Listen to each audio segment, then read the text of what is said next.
Hello everyone, it's Devesh Mishra and welcome back to our channel Explain. आज की इस video में हम सीखने वाले हैं ऑर्गेनाइजेशनल बिहेवियर की यूनिट नंबर थर्ड है, मतलब चैप्टर नंबर थर्ड है। आज का इस वीडियो में हम जो कवर करने जा रहे हैं, इससे पहले कि हम इसको स्टार्ट करें, मैं आपको बता दूं कि मैंने ऑलरेडी 2 चैप्टर्स बना दिए हैं जिनका लिंक मैंने डिस्क्रिप्शन में डाल दिया है। आप डिस्क्रिप्शन से जाके चैप्टर वाइज सारे वीडियो लेक्चर्स को सुन सकते हो, वॉच कर सकते हो। इस वीडियो की सीरीज जो है, ये जो बन रही है, ये ऑर्गेनाइजेशनल बिहेवियर की बन रही है। ये ऑर्गेनाइजेशनल बिहेवियर की सीरीज सेमेस्टर फर्स्ट और सेमेस्टर थर्ड वाले बच्चों के लिए बहुत ही ज्यादा इंपॉर्टेंट होने वाली है, एसएल, रेगुलर एंड सीवेब के लिए। तो बेसिकली हम चैप्टर वाइज पूरी बुक को कवर करा रहे हैं और साथ ही साथ इस बुक के नोट्स भी रेडी हो चुके हैं इंग्लिश मीडियम में। सारे चैप्टर्स के नोट्स आपको अगर चाहिए, आपको मिल जाएंगे। आपको इस नंबर पे मुझे मैसेज करना है, ये मेरा व्हाट्सएप नंबर है 8059639586। इस नंबर पे जाके आप मुझे मैसेज करिए व्हाट्सएप पे और लिखिए आप हमें कि हमें नोट्स बाय करने हैं। मिनिमम अमाउंट 130 रुपीज है, जिसमें आपको पूरी होल बुक की पीडीएफ मिल जाएगी विद सारी की सारी summary and short notes explanation के साथ। ठीक है, तो जिनको चाहिए वो मैसेज कर सकता है। तो चलिए अब बिना टाइम वेस्ट करे शुरू करते हैं अपना चैप्टर नंबर 3, जिसका नाम है individual behaviour part 2। Part 1 already मैं डिस्कस कर चुका हूं। पार्ट 1 नहीं देखा तो डिस्क्रिप्शन में लिंक है, सेकंड चैप्टर है, जाके वो पहले देख के आना, उसके बाद ये आप देखोगे तो ज्यादा बेटर रहेगा। ठीक है जी, तो चलिए शुरू करते हैं चैप्टर नंबर 3 अपना। आज हम पढ़ने वाले हैं इंडिविजुअल बिहेवियर का पार्ट 2। सबसे पहले हम सीखेंगे इस बुक के अंदर, इस चैप्टर के अंदर कि परसेप्शन क्या होता है।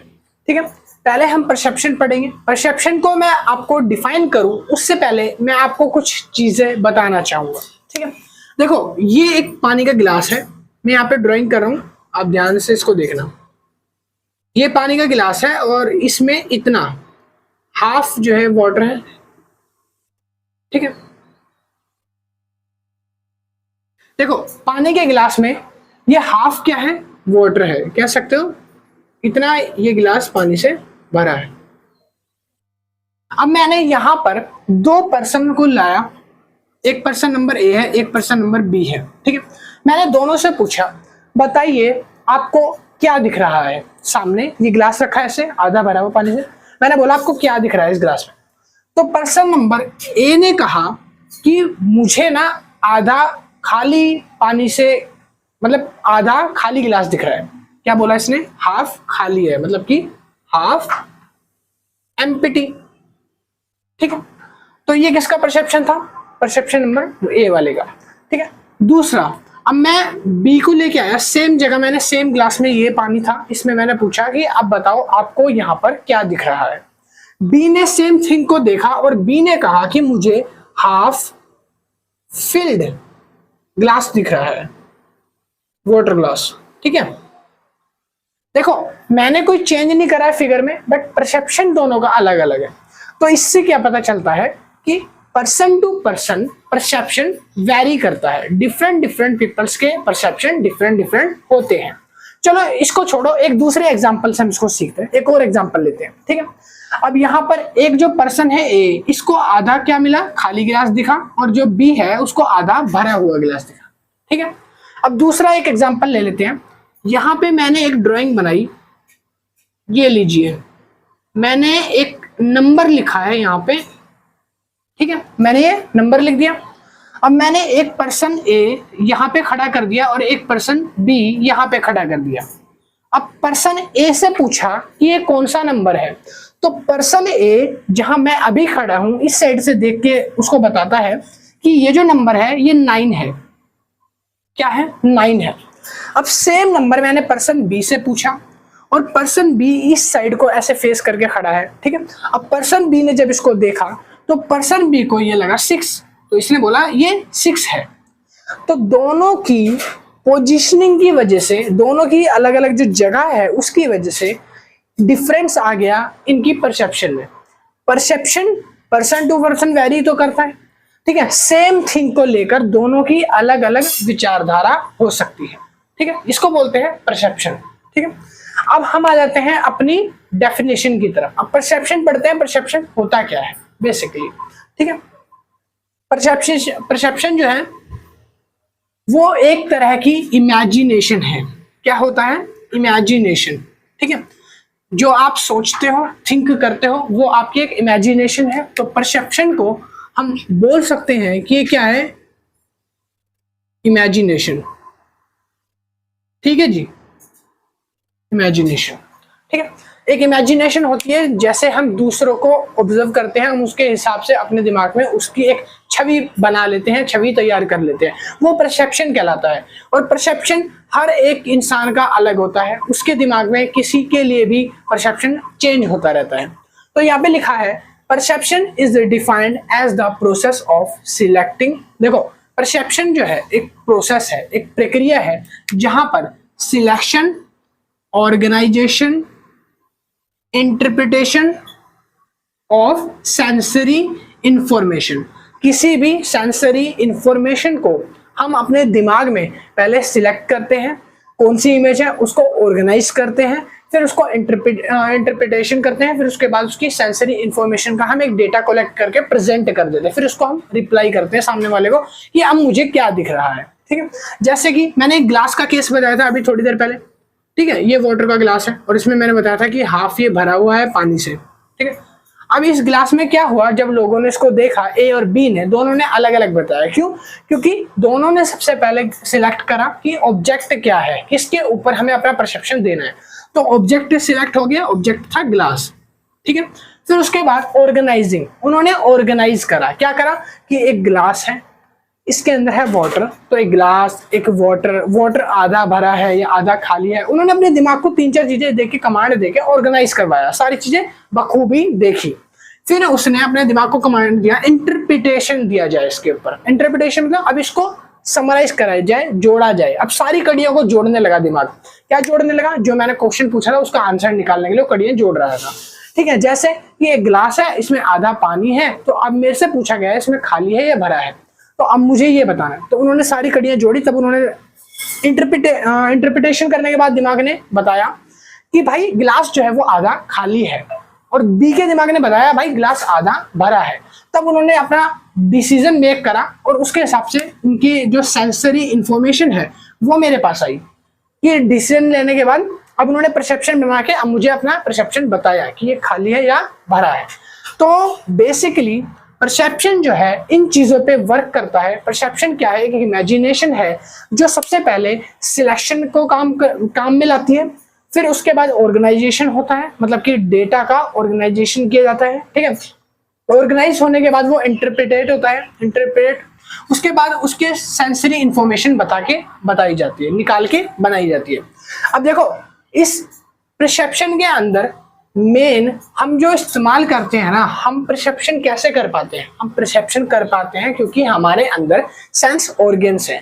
ठीक है, जिसको हम सेंसेशन बोलते हैं। अब मैंने 5 नाम लिखे हैं यहाँ पे, ये 5 नाम जो है सेंसेशन के हैं, तो ये नाम याद रख लेना, ये 5 नेम्स जो है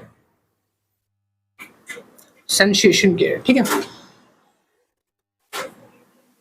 तो भाई सेंसेशन ऑर्गन्स जो है हमारे, वो पहला है साइट। साइट मतलब होता है हमारी आंखें, हम कहाँ देख रहे हैं, वो एक परसेप्शन क्रिएट करने में हेल्पफुल होती है। ठीक है, हम किसी चीज का अंदाजा या किसी चीज की इमेजिनेशन उसको देखकर लगा सकते हैं। जैसे मैंने एक बॉक्स बनाया, ठीक है, अब मैंने ये लो एक बॉक्स बना दिया। ठीक है, अब आप इस बॉक्स को देखकर अंदाजा लगा लोगे कि इसके अंदर कितने सेब आने वाले हैं, सिर्फ देख के। तो क्या है? परसेप्शन है। साउंड मतलब हियरिंग, कान, हमारे कान जो है, हम किसी को सुनते हैं उसके हिसाब से अंदाजा लगा लेते हैं। जैसे कि अभी आप मेरी आवाज सुन रहे हो, अगर मैं इसी जगह लड़कियों वाली आवाज में बातें करूं तो आप कान से सुन के ही बिना किसी को देखे अंदाजा लगा लोगे सामने वाला पर्सन लड़का है या लड़की है, इमेजिनेशन कर लोगे। तीसरा आता है टच। टच जो है परसेप्शन के लिए बहुत ही इंपॉर्टेंट होता है। आप किसी चीज को फील करके, टच करके, छू कर ये बता सकते हो कि वो जो चीज है वो क्या है। ठीक है, जैसे मैं किसी को यहाँ पे अभी बुलाऊं और मैं उसकी आइस पे पट्टी बांध दूं, काला कपड़ा लगा दूं, क्लोज कर दूं, अब उसके बाद मैं उसको कोई भी चीज जो है वो टच करने को दूं, तो वो सिर्फ अपने टच से गैस करने की कोशिश करेगा कि वो चीज है क्या, वो परसेप्शन बनाएगा। अब क्या करेगा? जब वो उसको टच करेगा उसके सेंस ऑर्गन्स वर्किंग में आ जाएंगे। फिर वो सेंसेशन अपने दिमाग तक लेके जाएगा, स्टिमुली बनेगी। स्टिमुली क्या होता है? स्टिमुली बताएगी कि ये टच करने में लग कैसा रहा है। फिर वो अपने माइंड को एक इमेज बना के देगी कि भाई ये एक मार्कर जैसा लग रहा है, तो ये मार्कर होगा। तो वो काम करता है हमारा टच। फिर आता है स्मेल। हम चीजों को स्मेल करके, जैसे मान लो आप एक केक लेके आओ, आप केक को आंख बंद करके स्मेल करो, ठीक है, देखो मत, और या किसी को भी स्मेल कराओ, वो पहचान लेगा कि ये स्मेल जो है केक की है, तो ये केक होगा, ठीक है। या फिर आप कभी रास्ते में जा रहे हो अपने मामा मौसी चाचा ताऊ के कहीं भी, वहां पे आपने जब रास्ते में देखा होगा कोई कूड़े का ढेर आता है, तो आपको एक स्मेल आने लगती है, उसकी बदबू आने लगती है, ठीक है। उससे आप पहचान जाते हो कि अब जो है एक ऐसा एरिया आ गया, बाईपास आ गया, या कोई ऐसा एरिया है जहां पर अब कूड़ेदान है, ठीक है। तो कूड़ेदान से आप समझ जाओगे आसपास कहीं कूड़ेदान है। फिर आता है टेस्ट। आप चीजों को टेस्ट करके पहचान जाते हो। आपकी आंखें बंद कर दी जाए, आपको एक एक करके चीजें टेस्ट कराई जाए, ठीक है। जैसे आपको मिर्ची टेस्ट करा दी, ठीक है, आप समझ जाओगे तीखी है। रसगुल्ला टेस्ट करा दिया, बर्फी टेस्ट करा दी, तो आप टेस्ट जीभ से पहचान जाओगे कि ये बर्फी है, ये रसगुल्ला है, ये नमक है, ये मिर्ची है, ये सॉल्ट है ना। तो ये क्या है? अपने सेंस ऑर्गन्स हैं जो हमें परसेप्शन बनाने में हेल्प करते हैं। और परसेप्शन क्या है? एक इमेजिनेशन है। और एक चीज और, ये सेंसेशन कहलाते हैं। ये 5 जो हैं कौन कौन से हैं? आइज, ईयर, टच, स्मेल और टंग, टेस्ट मतलब, ठीक है। तो ये 5 जो है हमारे सेंस ऑर्गन्स भी होते हैं और ये सेंसेशन ऑर्गन्स भी होते हैं। जो सेंसेशन करते हैं वो सेंसेशन जो सेंस देते हैं वो सेंसेशन ऑर्गन्स होते हैं, और जो सेंसेशन है उसको हम परसेप्शन बोलते हैं। उसी से हम तैयार करते हैं अपना परसेप्शन। क्लियर है? आगे लिखा है in order to understand environment. हम ना इन सेंस ऑर्गन से, सेंस ऑर्गेनाइजेशन से अंडरस्टैंड करते हैं अपने किसको? इन्वायरमेंट को। हम अपने इन्वायरमेंट को भी इससे अंडरस्टैंड करते हैं। जैसे कि एक अंधा है, मान लो एक अंधा व्यक्ति है, अब वो लकड़ी लेके चल रहा है, लकड़ी से ऐसे जमीन को टो रहा है और चल रहा है, ठीक है। अब वो कैसे पता लगाता है कि आगे गाड़ी आ रही है नहीं आ रही है? वो क्या करता है? इन्वायरमेंट को फील कर रहा है उस टाइम पे अपनी आंखों से। तो वो क्या है? एक सेंस ऑर्गन है जो परसेप्शन बनाती है उसके आगे। जब उसका डंडा कहीं टकराता है उसको समझ आ जाता है कि आगे या तो गाड़ी है या पेड़ है, कुछ ऐसी चीज है, तो मैं साइड होके चलूं। तो ये क्या है? इन्वायरमेंट को अंडरस्टैंड करने का एक तरीका है परसेप्शन, ठीक है। आगे लिखा है उसके बाद परसेप्शन की कुछ खूबियां हैं, मैंने नीचे लिखी है दोनों। तो पहली तो है perception is a way to understand what is happening around us. Perception एक तरीका है जिससे हम पता लगा सकते हैं कि हमारे आसपास व्हाट इज हैपनिंग अराउंड अस, हमारे आसपास सराउंडिंग में क्या चल रहा है, परसेप्शन बताता है, ठीक है। आप रास्ते में कहीं जा रहे हो, आपकी आंखों पे पट्टी बांध दी है, आप कुछ देख नहीं सकते, बट आसपास ना कहीं डीजे बज रहा है, बड़ी तेज तेज स्पीकर्स बज रहे हैं, लाउड स्पीकर्स। आप पहचान जाओगे या तो कोई शादी वगैरह है, कोई फंक्शन वगैरह हो सकता है, या फिर कुछ सेरेमनी जैसा, जिसकी वजह से वहां पे पता चल जाएगा आपको अराउंड क्या हो रहा है मेरे। आप रास्ते में जा रहे हो, आपके आसपास कोई कुत्ता भौंक रहा है, आपको समझ आ जाएगा कोई गली है जिसमें कोई कुत्ता होता है। गाड़ियों की आवाज आ रही है, मीन्स आप रोड पे आ चुके हो। बच्चों के गाने की आवाज आ रही है, मतलब आप स्कूल में हो या फिर म्यूजिक क्लास में हो, तो आपको वो उससे आइडिया मिलता है परसेप्शन से, ठीक है। डिफरेंट पीपल्स में perceive different from same scenarios. कह रहा है कि अलग अलग लोग जो हैं अलग अलग चीजों को अलग अलग तरीके से देखते हैं। अलग अलग लोग जो हैं सेम चीज को, अलग अलग चीजों को नहीं, सेम चीजों को, यहाँ पे लिखा है सेम सिनेरियो को, जैसे ग्लास ऑफ वाटर है, सेम सिनेरियो को अलग अलग तरीके से देखते हैं या इमेजिनेशन बनाते हैं। जैसे ग्लास जो है दोनों की सिनेरियो में सेम था, ए और बी में सेम था, बट लोगों ने इसका परसेप्शन अलग अलग बनाया, अपने अपने हिसाब से बनाया। किसी को खाली लगा तो किसी को भरा हुआ लगा। अब आप बताओ कमेंट सेक्शन में कि ये जो ग्लास है खाली है या भरा है, ठीक है जी। तो चलिए, परसेप्शन आपको क्लियर हो गया, परसेप्शन होता क्या है। परसेप्शन एक तरह की ऐसी प्रोसेस है जिससे हम अपने किसी भी तरह के इमेजिनेशन को सिलेक्टिंग करते हैं, ऑर्गेनाइज करते हैं, इंटरप्रेट करते हैं, उसके बाद हम उसके हिसाब से डेटा कलेक्ट करते हैं और अपने माइंड को, स्टिमुली को बताते हैं कि एक्चुअल में ये क्या है, ठीक है जी। बस इतना है परसेप्शन। देखो, फैक्टर्स अफेक्टिंग परसेप्शन। अब हम पढ़ेंगे कौन कौन से फैक्टर्स होते हैं जो परसेप्शन को इफेक्ट करते हैं। 2 तरह के फैक्टर्स परसेप्शन को इफेक्ट करते हैं। पहला होता है इंटरनल फैक्टर, दूसरा होता है एक्सटर्नल फैक्टर। तो याद रखना, पहला होता है इंटरनल फैक्टर, दूसरा होता है एक्सटर्नल फैक्टर। अब देखो इंटरनल मतलब जिसमें इन आ रहा है, इन, ठीक है। आप पूछते हो ना जब बाहर से आते हैं स्कूल के अंदर क्लासरूम में जब घुसते हैं तो मैडम से क्या पूछते हैं, मे आई कम इन, इन मतलब अंदर, ठीक है। तो इन, इन मतलब क्या होगा, अंदर।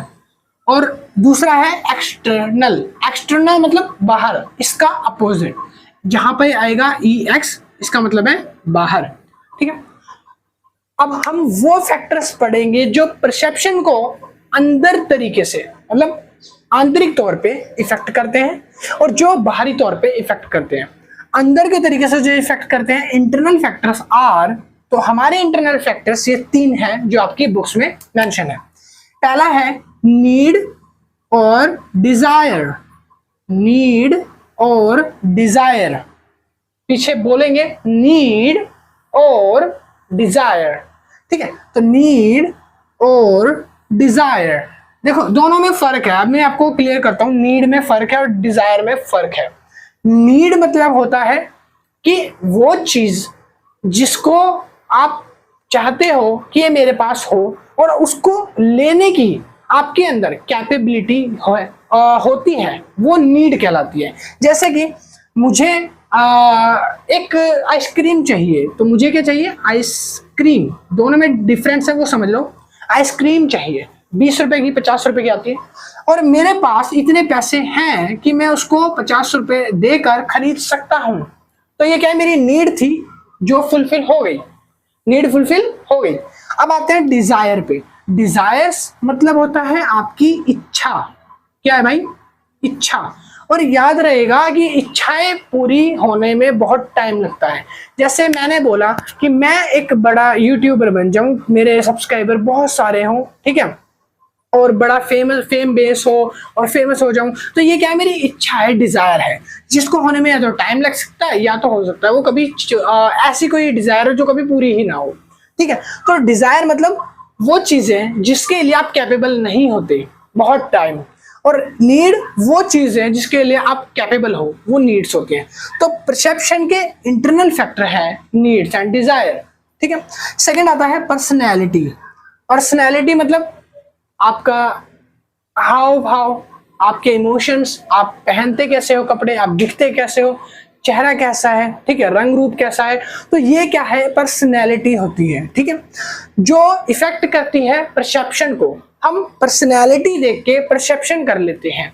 मैंने अपने इंडिविजुअल बिहेवियर पार्ट 1 की वीडियो में बताया था, एक एग्जांपल दिया था, एक भिखारी और एक रिच पर्सन का, जिसके ऊपर मैंने आपको एक केस स्टडी बताई। अगर आपने वो वीडियो नहीं देखी तो डिस्क्रिप्शन में लिंक है भाई, पहले जाके वो देख के आ जाओ, ठीक है। तो देखो यहाँ पे हम बात कर रहे हैं पर्सनैलिटी की। अब यहाँ पे परसेप्शन पर्सनैलिटी को देख के भी करा जा सकता है, ठीक है। कैसे, अब मैं आपको बता दूं। एक आदमी है, अब देखो मैं आपसे बस पूछूंगा कि कौन सा आदमी कौन है, आप खुद बता दोगे। एक आदमी ए है, ये ए है, और एक ये बी है, ठीक है। ए के पास फटे पुराने कपड़े हैं, रो रहा है, ए रो रहा है, फटे पुराने कपड़े हैं, एक हाथ में थैला है बहुत बड़ा, इसके चारों तरफ मक्खियां भिनक रही हैं, ठीक है, इसके बाल मैले कुचैले हैं, ऐसा लगता है जैसे हफ्ते 2 हफ्ते 15 दिन से नहाया नहीं है। चप्पल जो है एक पैर में है एक पैर में नहीं है, पैंट बिल्कुल गंदी हो चुकी है जिसके ऊपर मधुमक्खियां घूम रही है, ठीक है। और ये इसके मुंह से स्मेल आ रही है, ब्रीथिंग जो स्मेल है वो बहुत ही ज्यादा अल्कोहलिक स्मेल आ रही है, दारू वगैरह जैसी। और एक पर्सन है बी, बहुत ज्यादा साफ सुथरा है, बढ़िया पर्सनैलिटी है, कपड़े अच्छे पहने हैं, बॉडी वगैरह बना रखी है, जिम वगैरह जाता है, रोज टाइम टू टाइम खाना खाता है, ठीक है। और हाथों में इसके आईफोन है, अच्छी खासी कार से उतरता है, ठीक है, और अच्छी खासी जो है जॉब करता है, और शूज एकदम चमकदार है, टीथ ब्रश है, फ्रेश स्मेल आ रही है, बहुत ही अट्रैक्टिव है, हैंडसम है। अब आप देखो दोनों में मैंने आपको बस कैरेक्टर्स की पर्सनैलिटी बताई है, आपको उसकी फीचर्स बताइए कि इसमें क्या चीज है और इसमें क्या चीज है। अब आप मुझे ये बताओ इन दोनों में से भिखारी कौन है और रिच कौन हो सकता है। तो अब आप अपने दिमाग को क्या करोगे, काम में लाओगे। अब आप अपनी ये 5 इंद्रियों से काम लोगे। आई साइट, आप देख रहे हो सामने दोनों फिगर है। ईयर मतलब साउंड, आप कान से मेरी बातें सुन चुके हो, जो मैंने बोला इसके फीचर्स भी, इसके फीचर्स भी। अब आप परसेप्शन लगाओगे कि भाई जो फटे पुराने कपड़े पहनता है और जो मधुमक्खियां घूमती है जिसके बाद थैला है, जो नहाया भी नहीं है, तो पक्का गरीब होगा, और गरीब लोग है मतलब भिखारी होगा। तो ये तो है भाई भिखारी, बैगर। ए कौन है? बैगर। आपने क्या करा है? परसेप्शन बनाया। बैगर है पर्सनैलिटी देख के। बी जो है वो रिच है। क्या है? रिच, बड़ा कमाता है, लाखों में खेलता है, फोन वोन है, बॉडी बिल्डिंग है, तो रिच होगा। तो पर्सनैलिटी क्या है? परसेप्शन का पार्ट है। ये पॉइंट क्लियर हुआ बिल्कुल। पहला क्या था? Need and desire. दूसरा क्या था? पीछे बोलेंगे। पहला नीड एंड डिजायर, दूसरा है हमारा पर्सनैलिटी। क्या है? पर्सनैलिटी। ठीक है। तीसरा एक्सपीरियंसेस। तीसरा एक्सपीरियंसेस। ठीक है। अब एक्सपीरियंस की बात कर लेते हैं। एक्सपीरियंस पर्सनैलिटी को कैसे एनहांस करने में हेल्प करता है भाई, ये बता दो। भाई देखो, आप मैथ की प्रॉब्लम सॉल्व करते थे जब छोटे थे, तो जब आप नन्हे मुन्ने थे, गोदी में रहते थे, आप मैथ्स की प्रॉब्लम सॉल्व करते थे। 2+2, 2 2, ठीक है, 2 × 2, बहुत सारी प्रॉब्लम सॉल्व करी होगी। फिर जब आप बड़े हुए 11th 12th में 10th में, आपको मैथ्स की बुक मिली, आपको मैथ्स में कुछ ऐसे न्यूमेरिकल मिले। लाइफ में सबको मैथ्स में प्रॉब्लम कभी ना कभी तो आई है, आई है। एग्री करते हो सारे? तो देखो, लाइफ में काफी बार ऐसा हुआ होगा कि कोई एक ऐसी प्रॉब्लम आपके सामने आई जिसको आप घंटा भर बैठ के सॉल्व कर रहे हो मैथ की, बट वो क्वेश्चन का answer same as it is जो बुक के पीछे है ना, एनसीईआरटी बुक में पीछे आंसर होते हैं, तो उससे मैच ही नहीं खा रहा। और जब आपका आंसर मैच नहीं खाता ना, तब आप क्या हो जाते हो? डीमोटिवेट। क्या हो जाते हो? डीमोटिवेट। फिर आप छोड़ देते हो करना। ऐसा बहुत सारी बार मेरे साथ हुआ है, मेरा एक्सपीरियंस हुआ है। मैंने बहुत बार क्वेश्चन ट्राई करा है मैथ का, मेरी मैथ बहुत वीक थी, बहुत पिटा हूं मैं मैथ के लिए। ठीक है। तो डिमोटिवेट हो जाता था मैं। जब मैं क्वेश्चन करता था, सारे बच्चे निकाल के दे रहे हैं बट मेरे से नहीं निकलता था, तो मैं डिमोटिवेट हो जाता। बट इसी जगह अगर आपने कभी एक क्वेश्चन निकाला और वो चुटकियों में निकल गया, पीछे वाला आंसर मैच कर गया, तो आप क्या हो गए? बड़े खुश हो जाते थे, देख भाई मैंने ना आंसर निकाल दिया, सॉल्यूशन कर दिया। आप क्या हो जाते थे उस समय? मोटिवेट हो जाते थे। ठीक है। पहले डिमोटिवेट और ये मोटिवेट। तो ये क्या है? आपके एक्सपीरियंसेस के ऊपर है। अब जितनी ज्यादा प्रैक्टिस कर रहे हो पास्ट में, जितना ज्यादा मेहनत करोगे, जितना ज्यादा उसमें अच्छे से इफेक्टिवनेस लाओगे काम में, आप मोटिवेट होते हो, तो आपको एक और न्यूमेरिकल सॉल्व करने का मन करता है ना? करता था ना? जब आप 10th में थे, आप न्यूमेरिकल सॉल्व करते थे, आप अगले क्वेश्चन करने लग जाते थे। और जहां आप अटक गए, जहां आपने डिमोटिवेट हुए, जहां लगा कि आंसर मैच नहीं हो रहा, 2 बार कर चुका, अगला भी नहीं छूते थे, बुक बंद करके रख देते थे, कम से कम अगले दिन खोलूंगा या 2 घंटे बाद खोलूंगा, अब नहीं खोलूंगा। तो ये क्या है? एक्सपीरियंसेस है। Bad experiences and good experiences. Good experiences कौन सा है? जहां आप मोटिवेट हुए। बैड कौन सा है? जहां आप डिमोटिवेट हुए। तो ये थे आपके 3 इंटरनल फैक्टर। तो दोबारा मेरे पीछे रिपीट करेंगे। नीड एंड डिजायर, पर्सनैलिटी, और लास्ट क्या है? एक्सपीरियंसेस। दोबारा मेरे पीछे बोलेंगे। Need and desire, personality and experiences. Clear है? तो ये हो गया आपको इंटरनल फैक्टर याद। अब चलते हैं, बात करते हैं external factors are. External factors कौन कौन से होते हैं? एक्सटर्नल फैक्टर्स की बात करते हैं। वैसे रेड में कैसा लग रहा हूं? चलो छोड़ो, कोई नहीं, रेड में वैसे ब्लू आ जाएगा। अब देखो, इंटरनल फैक्टर्स के बाद आते हैं एक्सटर्नल फैक्टर्स पे। एक्सटर्नल फैक्टर्स में पहला लिखा है साइज। देखो, हमें साइज बहुत मैटर करता है। एक सीरीज भी है साइज मैटर करके, ठीक है, मैं उस पर नहीं जाऊंगा, 18+ है, तो कृपया करके ना देखें, मैंने बाई चांस देख ली। तो देखो, साइज बहुत मैटर करता है। साइज हमें अट्रैक्ट करता है। ठीक है, किसी का भी साइज हो, कोई भी हो, साइज अट्रैक्ट करता है। ठीक है, अब आप मेरी बात से एग्री हो सकते हो। बॉयज को साइज मैटर करता है, गर्ल्स को भी साइज मैटर करता है। किसी भी ऑर्गेनाइजेशन में कहाँ खो गए भाई? ऑर्गेनाइजेशन की बात चल रही है यहाँ पे। ऑर्गेनाइजेशन में एक कंपनी है, उसका साइज मैटर करता है। ठीक है, ये बात थी। तो उसमें अगर 2 एम्प्लॉय हैं तो आपको मजा नहीं आएगा काम करना। भाई ऑर्गेनाइजेशन हो तो बड़ी हो, जितनी ज्यादा बड़ी ऑर्गेनाइजेशन होगी, हमारी आंखों में उतनी ज्यादा चमक आ जाएगी उसके लिए।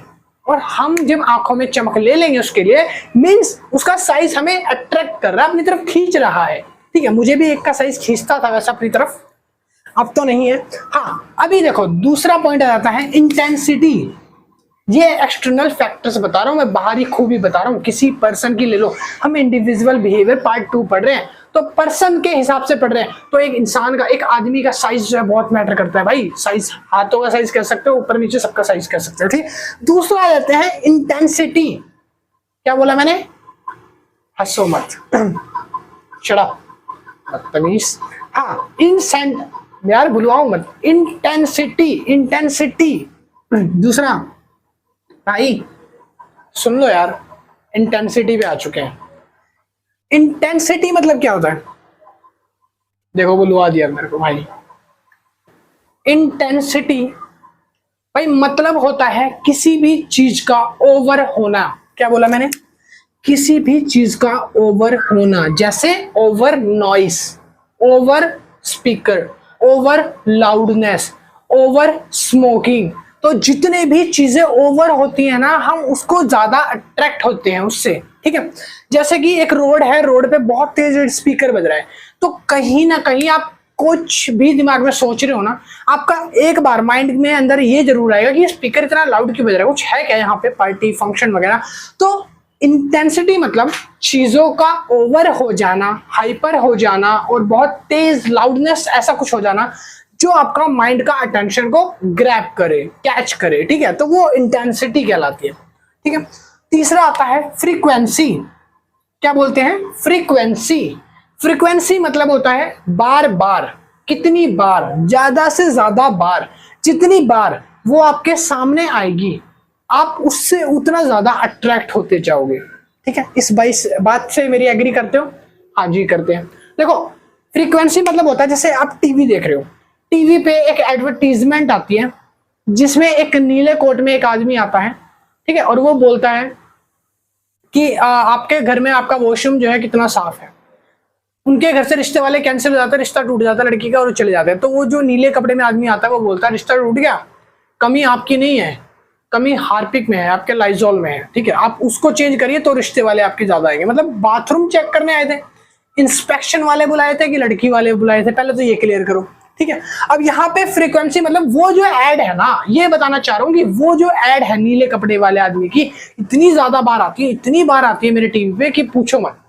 एक ना एक बार तो मुझे भी ट्रस्ट हो जाता है कि मेरे शादी का रिश्ता भी इसीलिए तो नहीं टूट रहे हैं कि मेरे घर में लाइजोल नहीं है, हार्पिक नहीं है, मम्मी से आज कहना पड़ेगा चेंज करने को, ठीक है। तो फ्रीक्वेंसी मतलब क्या होता है भाई, जितनी ज्यादा बार आप किसी भी चीज को देखोगे ना, आपका दिमाग उसकी तरफ कभी ना कभी तो अट्रैक्ट हो ही जाएगा फिर, ठीक है। एक बार देखोगे, दो बार देखोगे, आपके दिमाग से वो स्लिप हो जाएगा, निकल जाएगा, जैसे कि अभी आप पढ़ रहे हो, एक दो बार में स्लिप हो जाएगा। बट अगर आप उस चीज को बार बार टीवी पे या कहीं भी देख रहे हो आसपास, तो आपका दिमाग एक ना एक बार तो करेगा, ये है कौन ऐसा इतना बढ़िया प्रोडक्ट बेच रहा है, ठीक है, हार्पिक बेच रहा है इतना बढ़िया। तो फ्रीक्वेंसी मतलब होता है बार बार। तो मैं यहाँ पे लिख देता हूं बार बार देखो, ठीक है जी। आगे हम बात कर लेते हैं कॉन्ट्रास्ट की। कॉन्ट्रास्ट, आपने फोन का कैमरा बहुत बार यूज करा होगा, लड़कियां बहुत ज्यादा स्नैप वगैरह फोटोज वगैरह क्लिक कराती हैं। तो जब फोटोज वगैरह क्लिक कराते हो, स्नैप वगैरह क्लिक कराते हो, उसमें एक ऑप्शन आता है कॉन्ट्रास्ट करके, जिसमें ना वो स्किन टैन को ऊपर नीचे करने का ऑप्शन आता है। आपके कॉन्ट्रास्ट को बढ़ा दिया जाएगा और ज्यादा चमक चमक कर दिया जाएगा। भाई कॉन्ट्रास्ट को मैं हिंदी में बोलूंगा तो सिंपल सा आप ये रख लो, चमक चमक, ठीक है। क्या बोला मैंने? चमक चमक। चमक चमक क्यों? अगर इस वीडियो की क्वालिटी मैं ब्लैक एंड व्हाइट कर दूं, कोटा फैक्ट्री देखी है, देखी होगी है ना, तो उसको ब्लैक एंड व्हाइट में शूट करा गया पूरा, है ना, उनका एक अलग ही कॉन्सेप्ट है। अगर मैं अभी वीडियो को वैसे शूट करूं ना, तो ये ब्लैक अक्षर ना आपको इतने ज्यादा लुभाने लगेगी, ठीक है। वैसे वो बात अलग है कि आप बोर्ड पे जो लिखा है उसको पढ़ने कमाते हो, मुझे देखने आते हैं, हाँ, बट वो बात अलग रखते हैं। बात हम बात कर रहे हैं चमक चमक की, ध्यान से सुनो। अगर मैं कॉन्ट्रास्ट को अच्छा खासा चटक कर दूं, थोड़ा और इंक्रीज कर दूं, अपनी वीडियो के सैचुरेशन को बढ़ा दूं, कॉन्ट्रास्ट बढ़ा दूं, बूस्ट कर दूं, तो मेरी वीडियो और ज्यादा अट्रैक्टिव तो लगेगी, बट थोड़ा सा डार्कनेस, ओवर कलर हो जाएगा वो, ठीक है। कोई भी आप फिल्म देख लो, एक फिल्म आई थी सर्कस नाम से, रणवीर सिंह और रोहित शेट्टी की, सर्कस नाम से, ठीक है, जिसमें बहुत सारे कॉमेडियन है। उसके कॉन्ट्रास्ट देखोगे ना मूवी के, बहुत ज्यादा बढ़े हुए हैं, कैची से लगते हैं, आंखों में कैच कर लेते हैं, बहुत ज्यादा अट्रैक्टिव लगता है अपने को। क्यों? क्योंकि उसके कॉन्ट्रास्ट बढ़े, मतलब उसके कलर ग्रेडिंग वगैरह अगर हम बूस्ट कर दें तो चीजों में एक जान आ जाती है।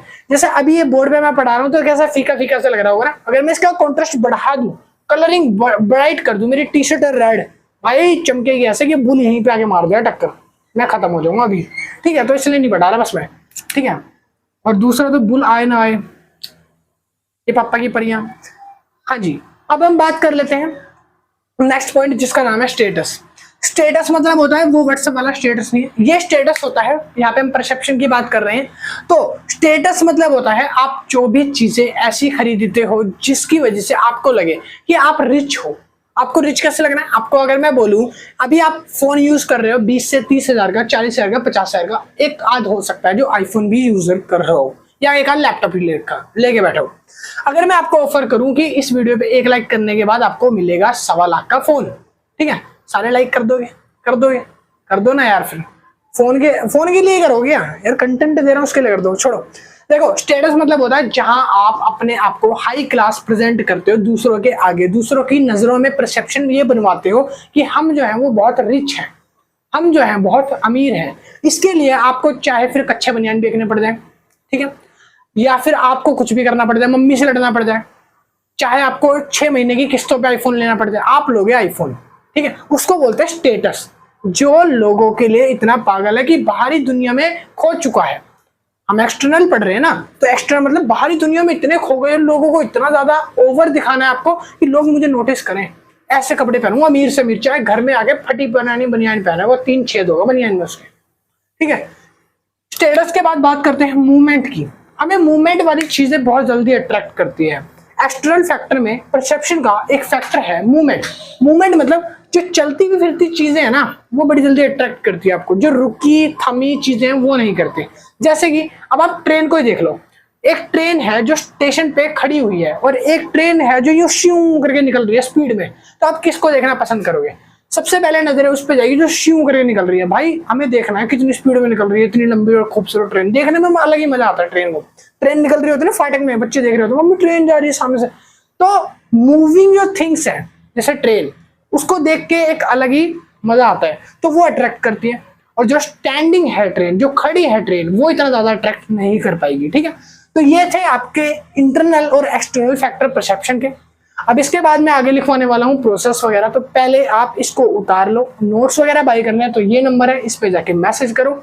नोट्स हमें परचेज करने हैं, जो भी अमाउंट होगा पे करके आप खरीद सकते हो। अब उसको उतारो फटाफट।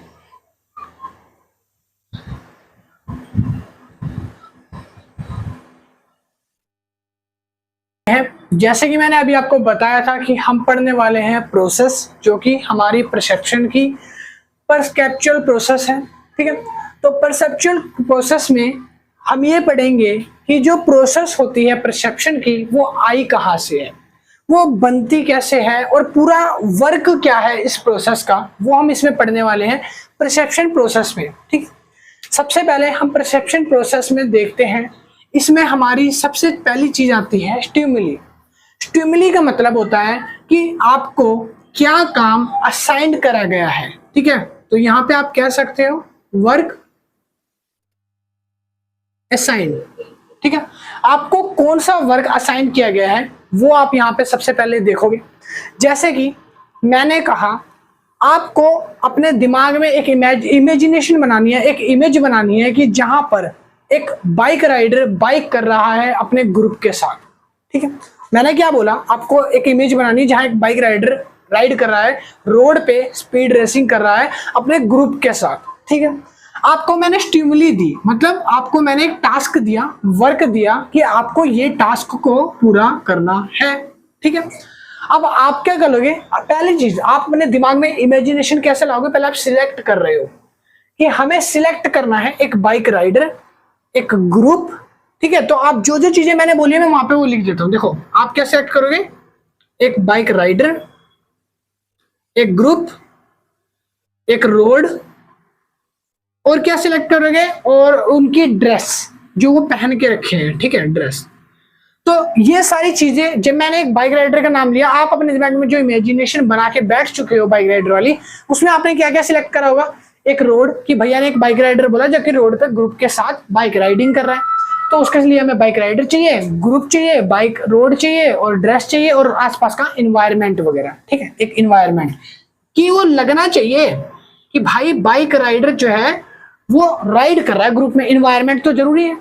तो आपने सिलेक्ट कर लिया, तो हमारा पहला टास्क डन होता है। दूसरा, अब आप ऑर्गेनाइज करोगे, मतलब इसमें से जो जो चीजें हमें जरूरतमंद है वो चीजें आपने छांट लिए, सिलेक्ट कर लिया। ऑर्गेनाइज करोगे भाई, हमें ना डेटा को लाइन वाइज आगे पीछे करना है कि हमें किसको कहाँ बिठाना है। एक बाइक राइड अपने जो दिमाग में इमेजिनेशन करी है, हो सकता है आपने ऐसे करी हो कि एक बाइक राइडर यहाँ है, दूसरा, तीसरा, चौथा, पांचवा, सारे ऐसे सामने बिल्कुल खड़े हैं, 1 2 3 4 5, और सारे बिल्कुल ऐसे आ रहे हैं सामने से, तो ये इमेजिनेशन है। कोई ऐसे इमेजिनेशन करके बैठा हो कि ऐसे 1 2 3 4 5 कि पांचों ना लाइन वाइज आएंगी, पहले 1 श्यू, 2 श्यू, 3 श्यू, ऐसे एक एक करके वो निकल रहे हैं, ठीक है। तो कोई एक के बाद एक लाइन वाइज बना के बैठा इमेज, तो वो आपने अरेंज करा, ऑर्गेनाइज कर रहे हो, ऑर्गेनाइज हो गया। ये हमारा सेकंड टास्क हो गया डन। आपने वर्क को सिलेक्ट करने के बाद उसको ऑर्गेनाइज करा है, ठीक है। इंटरप्रिटेशन, यहां पे आपने उस टास्क को अरेंज कर दिया एक नंबर वाइज कि हम पहले किसको देखेंगे फिर किसको देखेंगे, पूरा एक फ्रेम सेट कर दिया।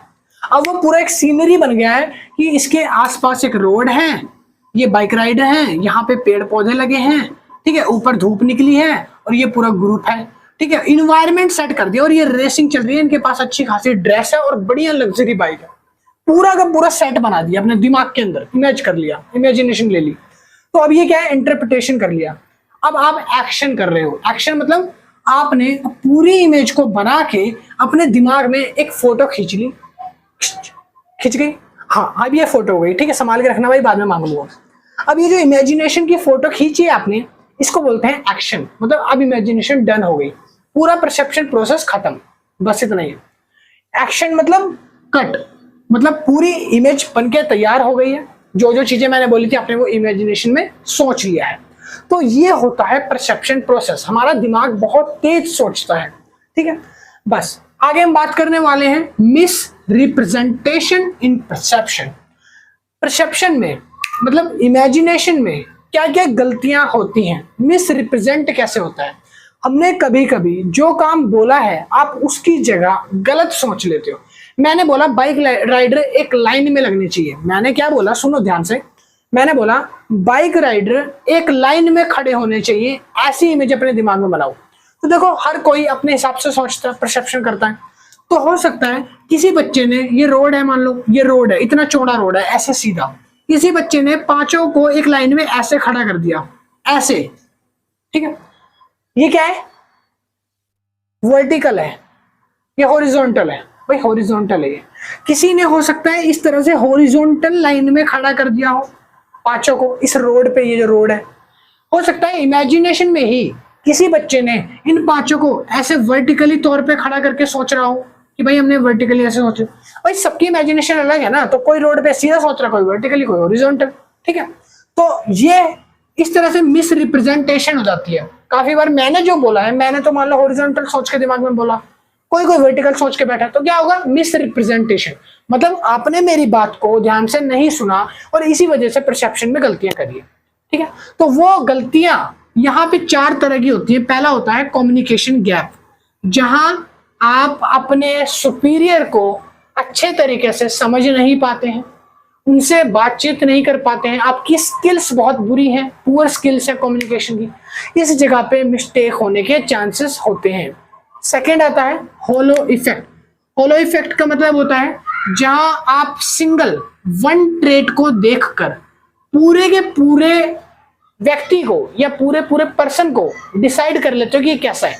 मान लो आपने पर्सन से बोला कि जाके मेरे लिए पिज्जा बना दे, उसको खाना बनाना आता है, वो बोलता है मैं शेफ हूँ, कुक हूँ, ठीक है। अब उसको पिज्जा बनाना नहीं आता, बट बाकी सारी चीजें आती हैं। अब आपने उसको पिज्जा बनाने को बोल दिया, आपने देखा कि वो पर्सन आपके लिए पिज्जा गलत बना के लाया है या नहीं आता उसको बनाने, आपने जज करा कि भाई ये कुक नहीं है या ये शेफ नहीं है और आपने उसको नौकरी से निकाल दिया। तो ये गलत चीज है कि आप उसके एक गुण को देखकर उसको निकाल रहे हो सकता है उसको उसके अलावा बहुत सारी चीजें अच्छी आती हो, तो आप वो बना के देख सकते हो, ठीक है। किसी की एक चीज को पकड़ के उसको सही गलत का डिसीजन दे देना होलो इफेक्ट कहलाता है, जिसकी वजह से प्रॉब्लम्स क्रिएट होती है। तीसरा आता है इंफॉर्मेशन। इंफॉर्मेशन मतलब अपने सुपीरियर के द्वारा जो टॉप लेवल पे जो इंफॉर्मेशन आई है आपके पास, उस इंफॉर्मेशन को आपने क्या करा, मिस लीड कर दिया, या बोल दो मिस यूज कर दिया आपने, या देखा ही नहीं उसको, अनदेखा कर दिया, इग्नोर मार दिया, तो वो इन्फॉर्मेशन जो है टॉप लेवल से आई थी, आपने उसको देखा नहीं, आपने उसको सुना नहीं, आपने उस पर वर्क नहीं करा, तो क्या होगा, यहां पर एक मिस रिप्रेजेंटेशन क्रिएट होता है। क्लियर है? तीसरे के बाद चौथा है personality and environment. Environment personality भी बहुत ज्यादा इफेक्ट करता है किसी भी परसेप्शन में, ऑर्गेनाइजेशन में एक इंडिविजुअल के ऊपर। इंडिविजुअल के ऊपर हो सकता है उसकी पर्सनैलिटी अच्छी नहीं हो, अलग से ही घर का स्ट्रेस हो, कुछ अलग से जिम्मेदारियां, रिस्पॉन्सिबिलिटी उसके सर पे हो सकती है, जिसकी वजह से वो काम अच्छे से नहीं कर पा रहा हो। ठीक है, तो ये इन्वायरमेंटल फैक्टर्स होते हैं जिसकी वजह से मिस रिप्रेजेंटेशन हो सकती है। तो ये 4 फैक्टर हैं। पहला कम्युनिकेशन गैप, दूसरा होलो इफेक्ट, तीसरा इंफॉर्मेशन, चौथा पर्सनैलिटी एंड एनवायरनमेंट। क्लियर है? चारों याद हो गए? बहुत बढ़िया। ठीक है, इसको आप याद करने के लिए आप छोटा सा एक ट्रिक बोल सकते हो, ठीक है, या फिर और कुछ बोल सकते हो। याद करने के लिए बता देता हूं ताकि आप इसको याद कर लो। CHIP, चिप, इसको चिप्स भी बोल सकते हो, चिप्स। ठीक है, ऐसे नहीं है बट इसके पीछे चिप्स या चिप्स कह सकते हो। ठीक है, चिप। चिप मतलब C से कम्युनिकेशन गैप, H से होलो इफेक्ट, I से इंफॉर्मेशन और पर्सनैलिटी एनवायरनमेंट। तो इसको याद करने के लिए मैंने एब्रीवेशन बना दिया, आपके लिए छोटा कर दिया ताकि आप इसको अच्छे से याद कर पाओ, समझ पाओ। ठीक है जी, चिप्स। अब हम बात कर लेते हैं इमोशन की, जो आपका नेक्स्ट कॉन्सेप्ट है इस बुक का। इसके बाद एक कॉन्सेप्ट हो रहा है वैल्यू। परसेप्शन कंप्लीट हो चुका है पूरा, अब हम बात करने वाले हैं इमोशंस की। इमोशंस यहां से स्टार्ट होता है, तो जो वीडियो देख रहे हो प्लीज वीडियो के डिस्क्रिप्शन में टाइमलाइन नहीं डली हुई तो कमेंट में जाके टाइमलाइन डाल देना कि इमोशन कहां से स्टार्ट हो रहा है, इस प्लेस से टाइमलाइन। ठीक है, तो देखो, emotions are intensive feeling that are directed to someone और समथिंग। इमोशंस क्या होते हैं? इमोशंस मतलब होते हैं आवर, इमोशंस को मैं दूसरी तरीके से कह सकता हूं reaction, react on things, person. ठीक है, एक पर्सन के रिएक्शंस चीजों के लिए वो उसके इमोशन होते हैं। जैसे कि मुझे एक आईफोन गिफ्ट में मिला, मैं हैप्पी हो गया, खुश हो गया, हैप्पी हैप्पी हो गया, तो भाई मेरे इमोशन खुश हो गए, मेरे भाव जो थे वो खुशी वाले हैं। मुझे रिएक्ट कैसा करना है? खुश वाला। क्यों? क्योंकि मैंने कोई थिंग्स देखी। React on things, a person, एक आदमी चीजों को देखकर जैसा रिएक्ट करता है वो उसके इमोशन कहलाते हैं। ठीक है, यहाँ पे लिखा है इमोशन एक इंटेंस फीलिंग है जो कि डायरेक्ट करती है, नियंत्रण देती है, चीजों को निर्देशक देती है, निर्देश प्रदान करती है। समवन की मतलब कोई भी किसी भी थिंग को लेकर कैसा सोचता है, उसके ऊपर कैसा इमोशन रिएक्ट करता है। ठीक है, वो हमारा इमोशन कहलाता है। हम चीजों के ऊपर कैसे रिएक्ट करते हैं। ठीक है, जैसे अभी मैं यहाँ पे बुरा पढ़ाऊंगा तो आप गुस्से वाला रिएक्ट करोगे कि मेरे टाइम खराब कर दिया।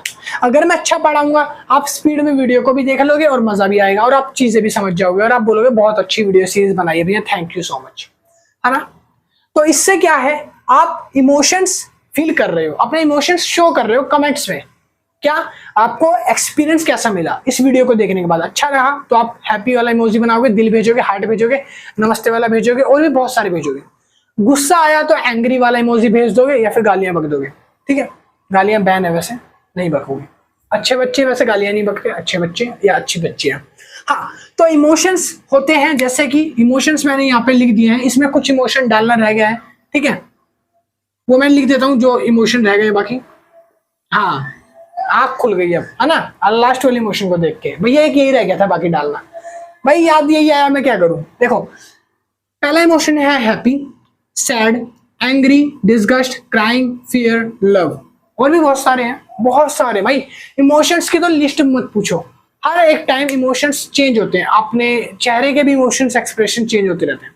ऐसे इमोशन है, person to person emotions vary करते हैं, हर एक पर्सन का इमोशन अलग होता है। मेरे दोस्त का अभी मैं जाऊंगा, उसका रिएक्शन अलग होगा अगर मैं कुछ पूछूंगा। मैंने 5 दोस्तों को बुलाऊंगा, 5 को पूछूंगा कि भाई मैं पार्टी दे रहा हूँ, मेरे घर पे कौन कौन चल रहा है, मेरे बर्थडे है, पार्टी चाहिए, पार्टी दे रहा हूँ, कौन कौन चल रहा है। एक होगा बहुत ज्यादा एक्साइटेड, ओवर एक्साइटेड हो जाएगा जैसे रणवीर सिंह। दूसरा होगा लेस रिएक्टिव, जो बहुत कम रिएक्ट करेगा, चल भाई ठीक है दे दियो। तीसरा होगा इसका कोई एक्सप्रेशन नहीं आएगा, ना हाँ ना ना, भाई ठीक है चल कोई नहीं, वो बोलेगा ही नहीं। तो अलग अलग पर्सन पे इमोशंस वैरी करते हैं, ठीक है, डिफरेंट काइंड के पर्सन पे अलग अलग तरह के इमोशंस होते हैं। इमोशंस के कुछ सिर्फ टाइप मैंने यहाँ पे लिखे हैं, हैप्पी हो गया, सैड हो गया, एंग्री हो गया, एंग्री मतलब गुस्सा हो गया, डिस्कस्ट हो गया। जैसे अब एंग्री का एग्जांपल ले लेते हैं, आपका सरप्राइज टेस्ट मैंने बोल दिया, ये टीचर ने आपको बोल दिया कल आपका सरप्राइज टेस्ट है, ये DUSOL ने ये रूल निकाल दिया जिसकी भी 60% से नीचे आएगी ना मार्क्स कॉलेज के अंदर, उन बच्चों को हम अपने कॉलेज से डिग्री या ग्रेजुएट डिग्री नहीं देंगे, किसी को भी 60 से ऊपर ही लाने हैं तभी मिलेगी, और फीस आपकी पूरी डबल कर दें। आपको गुस्सा नहीं आएगा, बहुत ज्यादा आएगा। डिस्गस्ट मतलब होता है कोई ऐसी चीज आपने देख ली जिसको देख के आपका जी खराब हो गया, बहुत ज्यादा डिस्गस्ट फीलिंग आ गई, ठीक है। जैसे आप सुबह उठे, आपने देख लिया बाहर ना डॉगी ने पॉटी कर रखी है गेट के आगे, आपका जी खराब हो जाएगा, यार क्या है सुबह सुबह ये क्या देख लिया, ठीक है, तो डिस्गस्ट फीलिंग आई है। क्राइंग मतलब जब आपको कोई छोड़ के चला जाता है, बहुत ज्यादा क्राइंग फीलिंग आती है, चीट कर दिया उसने, ऐसी वैसी वैसी वैसी फीलिंग आती है, जो फेस कर चुके हैं सब कोई, मैं भी। आगे आता है फियर। फियर मतलब डरावना या डर, किसी चीज से आपको बहुत डर लग रहा है, ठीक है, तो वो जो फीलिंग है वो फियर में आती है। लव का तो पता ही है, इसमें तो माहिर है भाई, इसमें तो टक करके छू से बाहर आ जाओगे ना। हाँ, अब हम बात करने वाले हैं टाइप्स ऑफ इमोशंस। इमोशंस के टाइप क्या होते हैं, बोलोगे आपने अभी क्या बताए थे, हलवा, भाई टाइप्स ही थे, बट नीचे वाले टाइप्स जो है बुक में थोड़े ज्यादा स्पेशली करके लिखे हैं, तो स्पेशली करके बताने पड़ रहे हैं ना, समझते नहीं हो। अब स्पेशल बच्चों को स्पेशली ट्रीटमेंट ना दिया जाए तो कैसा लगेगा। अगर मैं बोल दूं कि निशा नहीं पढ़ रही, मैं बोल दूं राहुल नहीं सुन रहा मेरी बात, रोहन ध्यान से नहीं सुन रहा है, तो अच्छा लगेगा क्या, भाई सुनो ना, करो।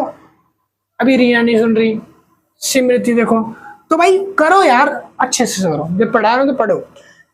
टाइप्स ऑफ इमोशन होते हैं 2 टाइप्स के। पहला इमोशन होते हैं पॉजिटिव प्राइमरी इमोशन, दूसरे होते हैं negative primary emotion. Positive negative, positive negative दोनों में फर्क पता चल गया होगा। पॉजिटिव है तो गुड गुड, पॉजिटिव है तो गुड गुड, नेगेटिव हो तो बैड बैड, मतलब बैड बैड, खराब खराब, ठीक है। तो पॉजिटिव में सारे अच्छे वाले एक्सप्रेशन को डाला हमने, नेगेटिव में सारे बुरे एक्सप्रेशन या रिएक्शन को डाला हमने। पॉजिटिव में डाला है पहला चीज लव अफेक्शन, ओए होए होए होए, बात ही बन गई भैया, पहला नाम ही क्या ले दिया आपने तो, ओए, ठीक है। अरे स्माइल नहीं रुक रही भाई, चार से याद रहे, ठीक है, बस भाई रुक जाओ। अब मैं हंस रहा हूँ, आप क्यों ब्लश कर रहे हो, ठीक है, किसकी वजह से, लव अफेक्शन की वजह से, ओए होए होए, याद आ गई किसी की है ना, बहुत पुरानी याद आ गई, पिज्जा विज्जा खाते थे, पार्क में घूमने जाते थे, बस भाई रुक जा, पेपर है कल तेरा। हाँ, तो अब हम बात करने वाले हैं पहला लव अफेक्शन।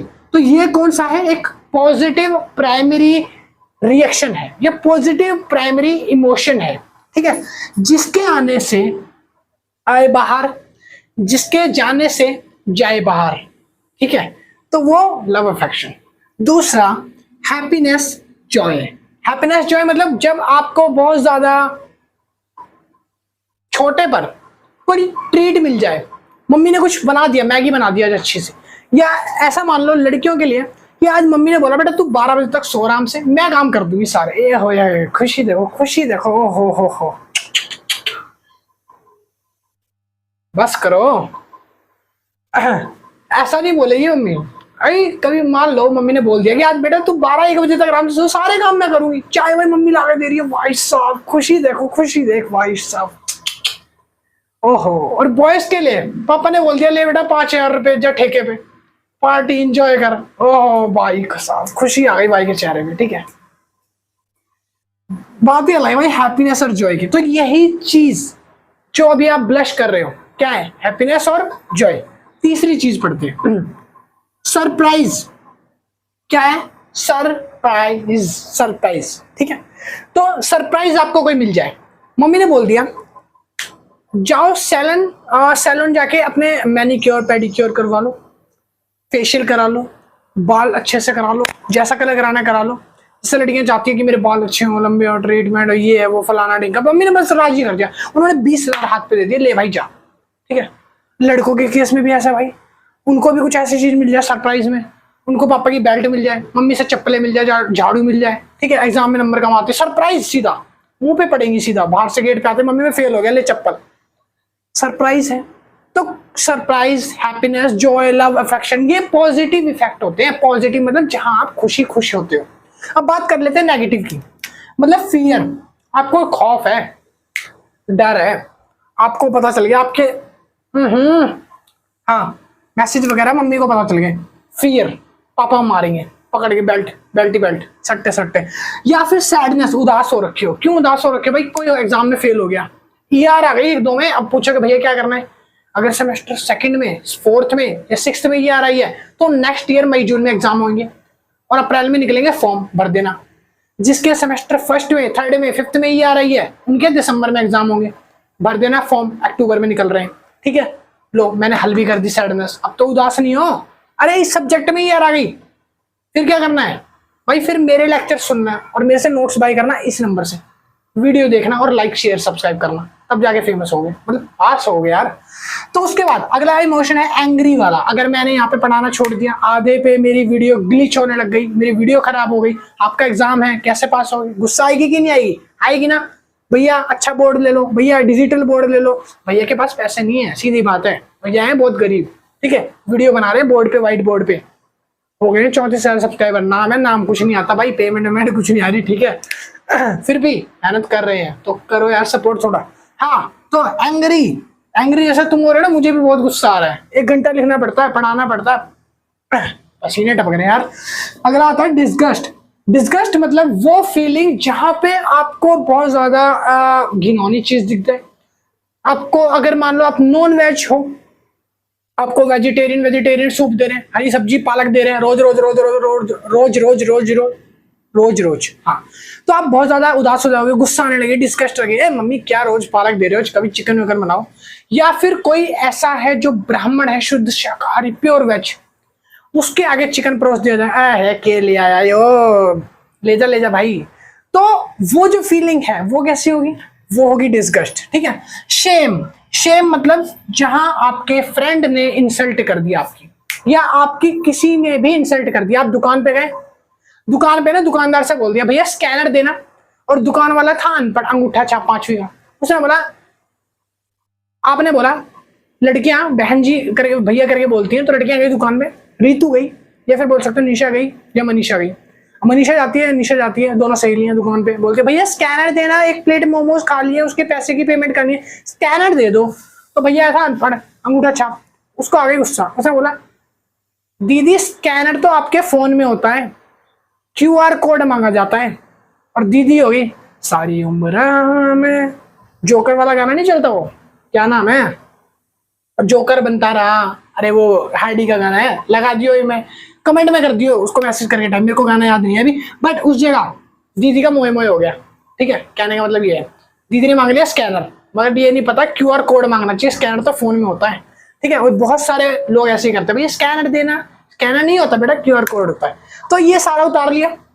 अब जिसने स्कैनर और QR कोड को अभी तक जाना नहीं था ना, और गलती कर रहे थे, वो भी बता देना कि मैंने भी ऐसे मांगा है कभी कभी, कमेंट में बता देना, सीक्रेट है, मैंने नहीं करा ऐसा, मैं नहीं करता छोटी मोटी गलतियां। हाँ तो अब ये हो गया, इसको उतार लो, इसके बाद मैं आगे लिखवाने वाला हूं, फटाफट उतारो।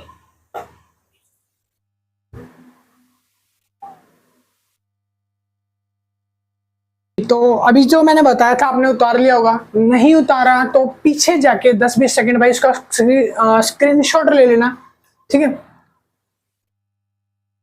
तो अब शुरू करने वाले हैं, सोर्स ऑफ इमोशंस क्या होते हैं, फिर हम पढ़ेंगे theories of emotions, then we will discuss about values. This is the last topic in our chapter. So start करते हैं, source of emotions. Source of emotion मतलब कि वो स्रोत जहां से इमोशंस आते हैं, ठीक है। तो स्रोत ढूंढ रहे हैं हम, इसके अंदर भाई बहुत सारे स्रोत होते हैं, ठीक है। सबसे पहला होता है जेंडर, एज, पर्सनैलिटी, टाइम, तो इन सब से ही निकल के इमोशंस आते हैं, ठीक है। जेंडर्स, जेंडर्स में इमोशन कैसे होते हैं? देखो जेंडर्स हमारे 2 होते हैं, एक होता है वीमेन और एक होता है मैन, ठीक है।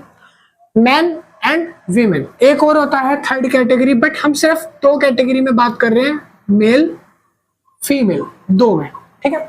तो इनमें इमोशंस कैसे होते हैं, जेंडर्स में इमोशन कैसे है।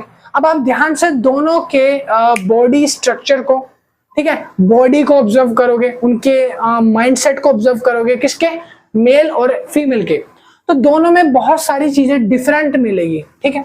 देखो मेल में हो सकता है आपको ये देखने को मिले, मेल हार्ड वर्किंग होता है, ठीक है, बाहर से दिखने में, बट अंदर ही सॉफ्ट होता है।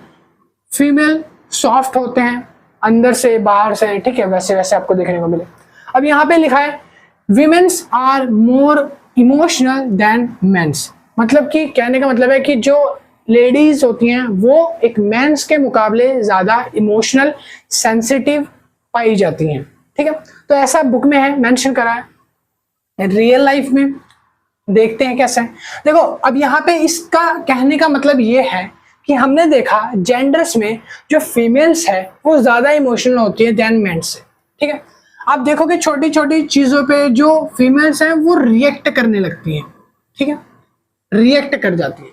जैसे कि अगर दुकान पे जाओ, ठीक है, कोई भी अभी जैसे 18-20 साल की लड़की है, 22 साल की है, 21 साल की है, दुकान पे जाती, गलती से दुकान वाले ने बोल दिया आंटी आपको क्या लेना है, माइंड सा लग जाएगा भाई, इमोशनल हो जाएंगे वो। इमोशनल मतलब रोने नहीं लगेंगी, इमोशनल मतलब उनके अंदर से एक भाव निकलेगा। कौन सा भाव उस समय निकलेगा, उनका गुस्से वाला भाव, ठीक है। भैया को सुनाएंगी फिर वो रेडी वाले को। इसी जगह पे एक आदमी है दुकान पे जा रहा है, अगर मैं खुद भी जा रहा हूँ, मुझे कोई बोल देगा कि अंकल आपको क्या चाहिए, और मेरे जितना ही हो वो, ठीक है, मैं बोलूँ भाई टमाटर दे दे, अगर मेरे को लगेगा नहीं पसंद भाई छोड़, जो मन करे तेरा वो बोल, मुझे उससे फर्क नहीं पड़ेगा भाई। जेंट्स जो है, लेडीज जो है वो थोड़ा गुस्सा मान जाती है, बट जेंट्स जो है वो नॉर्मली रिएक्ट करते हैं। दूसरा जो विमेन्स है वो मोर इमोशनल, यहाँ पे इसमें बोला गया है एक लाइन में, वो इसलिए भी विमेन्स जो है चीजों को लेके भावुक हो जाती हैं, रोने लगती हैं। जैसे कि अभी मान लो आपकी मदर है, आप दवाई ना खाओ, केयरिंग है वो, ठीक है, और अगर वो आपकी केयर कर रही है, आप दवाई वगैरह नहीं खा रहे, फल फ्रूट नहीं खा रहे, तो वो इमोशनल हो जाएगी, डांटेंगी और भी बहुत सारी चीजें, और कभी हर्ट हुआ तो वो रोने लगेंगी। बट इस जगह मेल्स जो हैं वो जल्दी रोते नहीं है, एक तो, ठीक है, ऐसा नहीं है कि आंसू के लिए उनके यहाँ पे वो होल्स बने ही नहीं है, बने हैं, हमारे भी बने हैं, चेक कर सकते हो, बट वो रोते नहीं है। तो यहाँ पर ये बताने की कोशिश करिए कि जो जेंडर्स है उनसे इमोशंस कैसे है, ठीक है। दूसरा आता है एज। आप एज देखोगे, एज से इमोशन जस्टिफाई होता है काफी बार। एक छोटा बच्चा, एक एक्सपेरिमेंट हुआ था 1980s में, 1980s कहती सॉरी 1780s में एक एक्सपेरिमेंट हुआ था जिसमें एक छोटा बच्चा, मतलब कि ए मान लो, बी और सी, 3 लोग थे। इस बच्चे की उम्र थी 0 से लेके 5 साल के बीच में। जो एडल्ट था बीच में, इसकी उम्र थी 21 से 30 साल, और जो बूढ़ा व्यक्ति था इसकी उम्र थी 70 से 80, ठीक है। अभी तीनों में एक एक्सपेरिमेंट हुआ, तीनों को वो चीजें दी गई जिसके लिए वो बहुत ही ज्यादा खुश हो जाए, ऐसी चीजें बोल सकते हो। तीनों को सेम चीजें दी गई, ठीक है, जिससे वो खुश हो जाए। इसके लिए बच्चे के लिए ऐसी कौन सी चीजें हो सकती है जिससे वो खुश हो जाए, उसको दे दी चॉकलेट, ये खुश हो गया, बहुत ज्यादा उछलने लगा, रिएक्ट करने लगा। उसके बाद दूसरा 21 से 22 वाले को हमने 21 से 22 वाले की सिर्फ 3000 रुपये सैलरी बढ़ा दी। हमें लगा जब इसके लिए चॉकलेट है तो ये तो चॉकलेट खाएगा नहीं, तो हमने क्या करा, इसकी सैलरी बढ़ा दी जहां ये जॉब करता। तब देखा गया इसकी सैलरी बढ़ाने के बाद खुश तो हुआ, बट उछलने और मार कूदने नहीं लगा जैसे छोटा बच्चा कूद रहा। 80 से 70 साल वाले को, इसके लिए हमने क्या करा, इसके लिए हमने एक सोने की घड़ी ला दी दादाजी के लिए। दादाजी के लिए जब सोने की घड़ी लाई, दादा तो कुछ रिएक्शन नहीं दे रहे हैं, देख के सोने की घड़ी है, ठीक है बेटा पहन लेंगे, कोई नहीं, कोई रिएक्शन ही नहीं है उनके पास। तो कहने का मतलब ये है कि एज डिफरेंस जो है तीनों का, वो भी मैटर करता है कि आपका जो इमोशंस है वो किस तरह से निकलेंगे। जितने ज्यादा आप बड़े हो जाओगे उतने ज्यादा इमोशंस आपके कम हो जाएंगे, आप बहुत कम एक्सप्रेसिव हो जाते हो। जब आप छोटे रहते हो तो चीजों को एक्सप्रेस करते हो। छोटी चीज आपने बनाई, एक ड्राइंग बनाई, मम्मी को दिखाओ, मम्मी देखो ड्राइंग बनाई मैंने, अच्छी है। जब बड़े होते हो, ड्राइंग बनाते हो 20-22 साल के, 25 साल के, 30 साल के, तो आप दिखाओगे नहीं, बोलोगे अरे ठीक ठाक है, खुद से ही आप जस्टिफाई कर लेते हो कि मेरी ड्राइंग कैसी है। तो कहते हैं इमोशन धीरे धीरे उम्र के साथ खत्म होते हैं। यहाँ पे लिखा है elders do not express emotion than youngers, ठीक है, मोर देन यंगर्स आएगा। वैसे यहाँ पे एक वर्ड है मोर देन यंगर्स, मतलब कि यंगर्स लोग जो है वो ज्यादा इमोशनल होते हैं इस मामले में देन एल्डर्स के। लिखा आगे पर्सनैलिटी। पर्सनैलिटी इमोशंस को जज करने का तरीका होता है। किसी की भी पर्सनैलिटी उसके इमोशंस को दिखाती है। जैसे कि पर्सनैलिटी, एक आदमी ऐसा है जो बहुत शांत चुप चुप रहता है। आपकी क्लास में एक फ्रेंड ऐसा है जो बहुत चुप चुप रहता है, थोड़ा इंट्रोवर्ट एक्सट्रोवर्ट टाइप का, ठीक है, टाइप ए टाइप बी में आता है। मैं बताऊंगा टाइप ए टाइप बी क्या है, मगर type A type B already मैं बिल्कुल अच्छे से डिस्कस कर चुका हूँ इंडिविजुअल बिहेवियर पार्ट 1 में, चैप्टर नंबर 2 में। ये 3rd चैप्टर है। चैप्टर नंबर 2 का लिंक डिस्क्रिप्शन में मैंने ऑलरेडी बताया था। वो वीडियो नहीं देखी तो बहुत कुछ मिस कर रहे हो, तो प्लीज जाके वो देख लेना। मैं इसमें ज्यादा ब्रीफली नहीं जाने वाला, ठीक है। तो देखो, इंट्रोवर्ट एक्सट्रोवर्ट मतलब इंट्रोवर्ट जो खुद में ही रहता है, सारे काम अकेला करता है, दूसरों से बातचीत नहीं करता है, दूसरों से घुलता मिलता नहीं है, इमोशंस को कंट्रोल बहुत ज्यादा करता है। एक्सट्रोवर्ट टाइप के लोग वो होते हैं जिनको बाहरी दुनिया से अटैचमेंट ज्यादा होती है। मतलब कि अपने फ्रेंड के घर चला जाऊंगा, अपने घर में तो उसके पैर ही नहीं टिकते। जैसा कुछ लड़कियां होती हैं, अपने फ्रेंड के घर जाएंगी, पूरे दिन बैठेंगी, बातें करेंगी, गप्पे लड़ाएंगी, 2-2 घंटा, 3-3 घंटा, दिन भर, 5-5 7। तो एक्सट्रोवर्ट टाइप के पीपल्स होते हैं। टाइप ए टाइप बी में बता देता हूँ डिफरेंस, छोटा सा बताऊंगा, ज्यादा खुल के नहीं जाने वाला। खुल के आऊंगा मैं पहले ही इंडिविजुअल बिहेवियर पार्ट 1 में। टाइप ए मतलब, अब मैं आपको एक जो मैंने उसमें एग्जांपल दिया था वही एग्जांपल यहाँ पे दूंगा, छोटा सा। ये पहाड़ है, यहाँ पे एक आदमी है, ये पहाड़ है और एक आदमी यहाँ पे है। दोनों फिगर में क्या दिख रहा है? आदमी पहाड़ पे चढ़ चुका है और आदमी पहाड़ से नीचे खड़ा है। क्यों? ये टाइप बी है, मतलब बहुत आलसी है। और टाइप ए जो है वो हार्ड वर्किंग होते हैं, जो अपने गोल्स को अचीव करने में ऊपर तक जा सकते हैं, ठीक है। टाइप बी जो है वो बिल्कुल आलसी टाइप के होते हैं, उनको मोहमाया से लगाव नहीं होता। वो ऐसे टाइप के लोग होते हैं जो बोलते हैं भाई हमें कोई मतलब नहीं है। मम्मी बोलेगी आज मैं तेरे लिए चाउमीन बना रही हूँ, मैगी बना रही हूँ, तेरी फेवरेट है ना बेटा, मैगी बना रही हूँ, शाही पनीर बना रही हूँ। बच्चा बोलेगा मेरे को फर्क नहीं पड़ता, बनाओ मत बनाओ। एक ऐसा बच्चा, और एक बच्चा बोलेगा मम्मी मेरे लिए बना रहे हो, मम्मी बहुत अच्छा है। तो वो टाइप ए है, जिसको फर्क नहीं पड़ रहा वो टाइप बी है, बहुत बिल्कुल रिएक्टिव नहीं है, ठीक है। पर्सनैलिटी अलग अलग होती है इसलिए। चौथा आता है टाइम। देखो, एक एम्प्लॉय का वर्किंग डे होता है 6 और 5 डेज इन ए वीक। अगर वो 5 से 6 दिन काम कर रहा है ऑफिस में, तो उसको माइंड स्ट्रेस बहुत ज्यादा मिल जाएगा। वो चाहेगा कि अब मुझे छुट्टी मिले, लीव मिले, मैं घर पे रेस्ट करूं, फैमिली को टाइम दूं और खेलूं, घूमने जाऊं, कहीं हैप्पी मूड करके आऊं, ठीक है। तो टाइम के हिसाब से भी इमोशंस आता है। जब आप पूरे 7 के 7 दिन कोल्हू के बैल की तरह काम कराओगे, तब उसके अंदर से वो इमोशंस गायब होने लग जाएंगे, ठीक है। हाँ जी, तो हम बात करने वाले हैं, नेक्स्ट पॉइंट है थ्योरीज ऑफ इमोशंस की। आपकी बुक में 3 थ्योरीज भी दी हैं इमोशंस के ऊपर।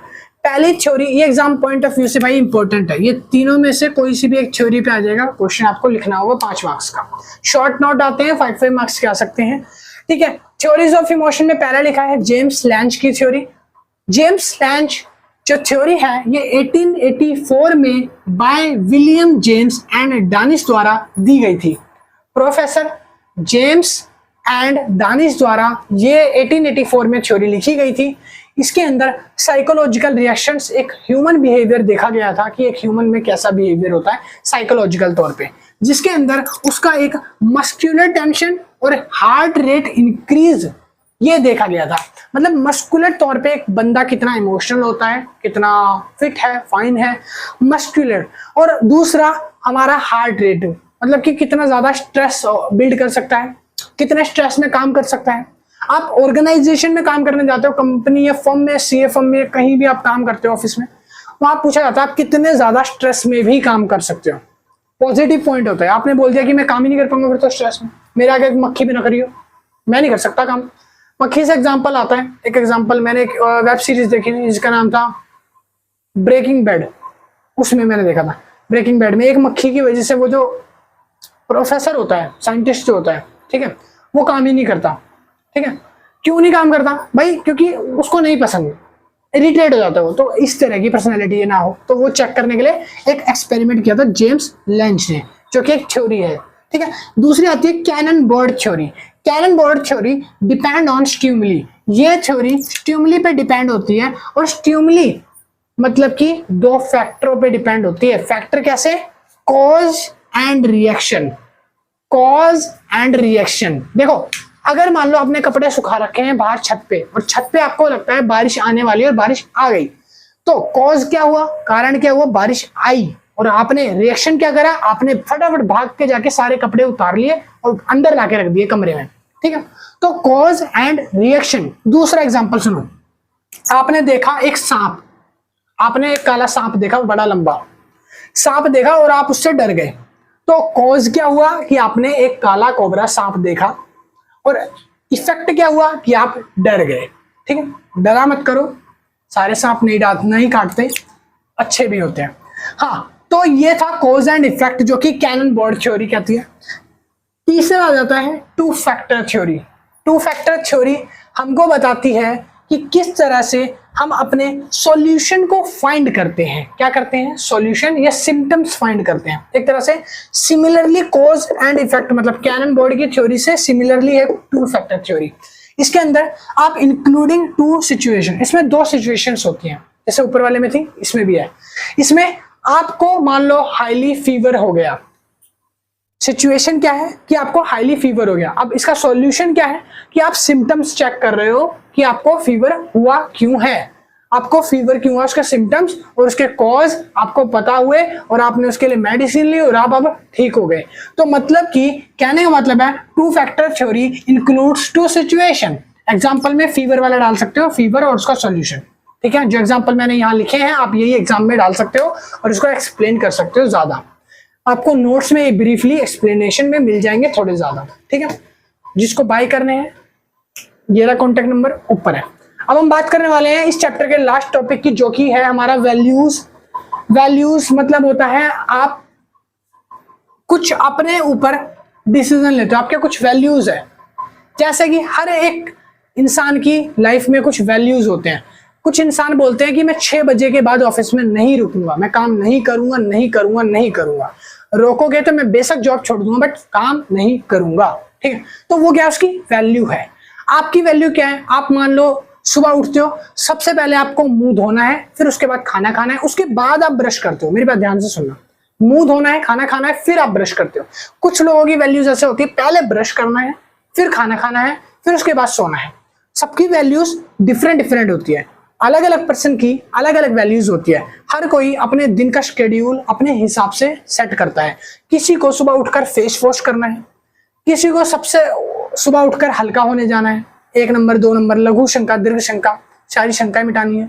सबकी वैल्यूज अलग होती है। किसी का ये है कि मैं दिन में 2 घंटा सोऊंगा ही सोऊंगा, किसी का ये है कि मैं शाम को 6 बजे पढ़ूंगा ही पढ़ूंगा, किसी का ये है कि मैं 3 घंटा फोन पे लगी ही रहूंगी या लगा ही रहूंगा, ठीक है। रिया से लगूंगी, प्रिया से लगूंगी, सोना बाबू से, ठीक है। तो ये क्या है वैल्यूज, मतलब जो चीज आपने शेड्यूल में फिक्स कर ली कि मुझे ये चीज करनी है या मुझे ये चीज नहीं करनी है, तो मैं या तो नहीं करूंगा या करूंगा, वो वैल्यूज है।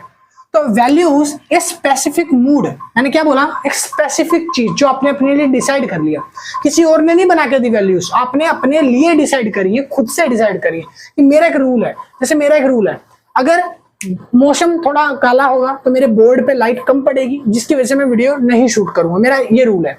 अगर मौसम साफ हुआ, बारिश वगैरह नहीं आएगी, मौसम अच्छा खिला खिला है, तब मैं वीडियो शूट करूंगा।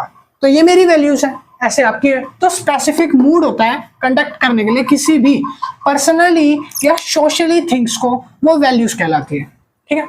दूसरी चीज एक और है, वैल्यू इज राइट और रॉन्ग। वैल्यू राइट भी होती है, क्या वैल्यू रॉन्ग भी होती है? बिल्कुल हाँ, राइट और रॉन्ग, सही और गलत वैल्यूज भी होती हैं। कुछ लोगों की वैल्यूज ये होती हैं कि उनको जब सेटिस्फेक्शन मिलेगा, जब वो अपने छोटे भाई बहनों को बहुत मारेंगे, परेशान करेंगे, तब। जैसे मुझे, मेरी छोटी बहन है, मैं उसको बहुत परेशान करता हूँ तो मुझे एक सेटिस्फेक्शन मिलता है, वैल्यूज है, आदत है। या बहुत बोलने की, चबड़ चबड़ चबड़ चबड़ करने की किसी की आदत है, तो वो उसकी वैल्यूज है। दूसरों के कान जब तक नहीं पका देगा तब तक वो चुप नहीं होगा, तो वो उसकी वैल्यूज है। आगे देखा उसके बाद, चूज गुड और बैड। वैल्यूज गुड और बैड भी होती है, जिसमें चूज करना पड़ता है कि कौन सी वैल्यूज गुड है और कौन सी वैल्यूज बैड होती हैं, ठीक है। वैल्यूज दोनों तरह की होती हैं, अच्छी वैल्यूज और बुरी वैल्यूज। अब हम पढ़ेंगे वैल्यूज के टाइप्स क्या क्या होते हैं। तो पहले आप इसको उतार लो, मैं इसको मिटा के फिर लिखवाता हूं।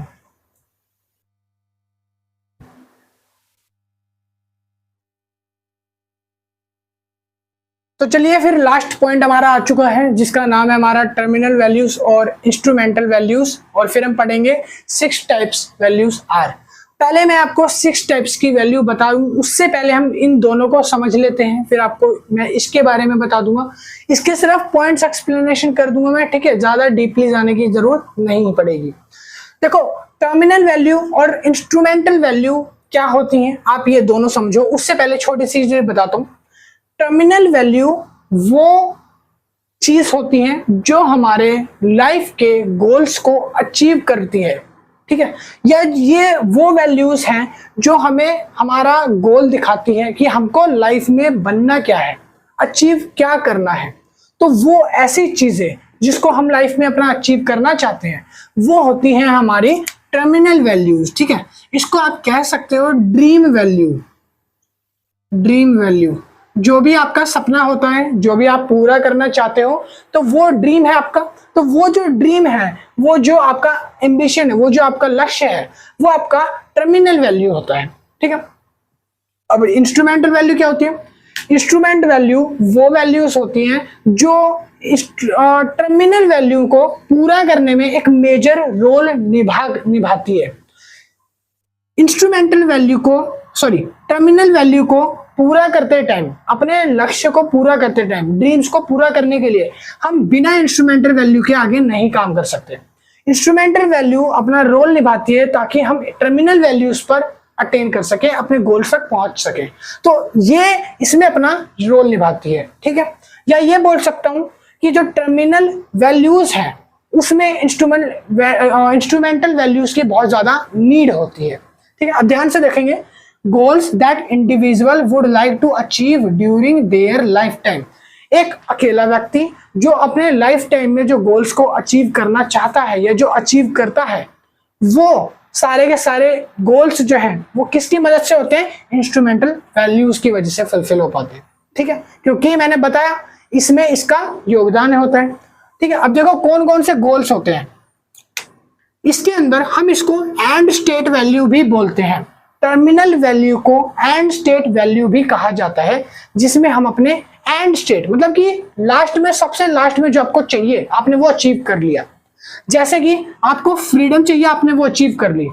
आपको एक कंफर्टेबल लग्जरियस लाइफ चाहिए, आपने वो अचीव कर ली। आपको सिक्योरिटी चाहिए और सेल्फ रिस्पेक्ट चाहिए, तो वो आपने अचीव कर ली। तो ये सारी हैं टर्मिनल वैल्यूज, जैसे freedom, comfortable life, security, self respect और आपका डेजिग्नेशन, पोजीशन, ठीक है, नाम, रुतबा, शोहरत, ये सब चीजें जो है टर्मिनल वैल्यूज हैं। और इन सबको पूरा करने के लिए हमें अपने आप को और बेहतर बनाना पड़ता है, जो कि होती है इंस्ट्रूमेंटल वैल्यूज। इंस्ट्रूमेंटल वैल्यूज ही इनको फुलफिल कराती हैं। कैसे? तो लिखा है पेरिफेबल वे ऑफ बिहेवियर। हमारा जो बिहेवियर है हम उन्हीं से इन चीजों को हासिल कर पाते हैं। हम अच्छा कंफर्टेबल लाइफ, मतलब कि जहां पर हमारे पास सब चीज है, कार, घर, अच्छा पार्टनर और अच्छी हैप्पी लाइफ, बच्चे और टीवी और बंगलो, एक बड़ा होटल, सब चीजें हैं हमारे पास। कैसे होगी? जब हम अपने काम पे फोकस करके चलेंगे, मतलब अपने बिहेवियर पे काम करेंगे। तो ये पेरिफेबल वे ऑफ बिहेवियर है। तो पहले इससे होके जाना पड़ेगा, जिसे बोलते हैं ना की ऑफ सक्सेस। तो स्टेयर्स के ऊपर से जाओगे चढ़ के, तब आप की ऑफ सक्सेस पे मिलोगे। तो ये वो स्टेयर्स होती हैं, ये वो स्टेयर्स होती है इंस्ट्रूमेंटल वैल्यू, जिससे हम अपनी टर्मिनल वैल्यूज तक अचीव करने में हेल्प करते हैं, मिलती है। लिखा है डिजायर एंड्स, ये अपने डिजायर एंड्स पे, मतलब इच्छाओं पे काम करती है, ठीक है। इसके अंदर हम अपने loving, capability, politeness, honesty, logical, इन सब का इस्तेमाल करके इस तक पहुंचते हैं। हम अपनी ईमानदारी, अपने लॉजिकल वैल्यूज को, अपनी एम्बिशंस को, कैपेबिलिटी को, अपने बिहेवियर को अपने साथ रखेंगे, हम चीजों को बटोर के चलेंगे, काम करेंगे अपनी ईमानदारी वगैरह से, तब ही तो हम जाके आगे सक्सेस होंगे। तभी तो हम फ्रीडम, कंफर्टेबल लाइफ, सिक्योरिटी और सेल्फ रिस्पेक्ट पा पाएंगे अपने ऑर्गेनाइजेशन या ऑफिस में। तो कहने का मतलब है इंस्ट्रूमेंटल वैल्यू एक मेजर और इंपॉर्टेंट पार्ट होता है टर्मिनल वैल्यू का। टर्मिनल वैल्यू एक एंड स्टेट है जिसमें हम अपनी लाइफ के अचीविंग स्टेट्स को पूरा कर पाते हैं। क्लियर है? अब हम बात करते हैं 6 टाइप्स की वैल्यूज होती है, कौन कौन सी होती हैं। पहला थ्योरेटिकल वैल्यूज है, दूसरा इकोनॉमिक्स वैल्यूज है, हमारी जितने भी इकोनॉमिक्स वैल्यूज होती हैं, ठीक है। तीसरा आता है एस्थेटिक्स वैल्यू, फिर आता है सोशल वैल्यू, पॉलिटिकल वैल्यू और रिलीजियस वैल्यू। तो ये 6 टाइप्स की वैल्यूज होती हैं, ठीक है। इनको ज्यादा ब्रीफली डिफाइन नहीं कर रहा क्योंकि इसमें ज्यादा इंपॉर्टेंट नहीं है, इंपॉर्टेंट ये दोनों है, तो इसको आपको पढ़ना है। टर्मिनल और इंस्ट्रूमेंटल वैल्यूज। क्लियर है? तो चलिए शुरू करते हैं। सॉरी, आदत पड़ गई भाई। एंड करते हैं हमारी इस वीडियो को आज यहीं पे। इस वीडियो के अंदर हमने सारी चीजें क्लियर कर ली है जो आपके चैप्टर में थी। अब मिलते हैं नेक्स्ट वीडियो में एक नए चैप्टर के साथ, चैप्टर नंबर 4 के साथ। ठीक है, सारी वीडियोस जितनी भी मैं कवर करा रहा हूँ सबके लिंक डिस्क्रिप्शन में मिल जाएंगे। 9 चैप्टर आने वाले हैं, 9 के 9 वीडियोस के लिंक डिस्क्रिप्शन में, तो एक एक करके जाके सारे वीडियोस को वॉच कर लेना। किसी को नोट्स बाय करने हैं तो ये मेरा नंबर है, इस नंबर पे आप मुझे मैसेज करो। मिनिमम अमाउंट जो भी है नोट्स का वो परचेज कर सकते हो देकर। ठीक है, मैसेज करना भाई कॉल में थोड़ा ऑकवर्ड लगता है, इसलिए अगर किसी का कोई डाउट रह गया, कुछ पूछना है तो कमेंट सेक्शन में ओपन है, जाके डाउट्स पूछ सकते हो। कुछ भी आपको मैसेज करना है वहां पे आप दे सकते हो, सजेशन, ओपिनियन, फीडबैक।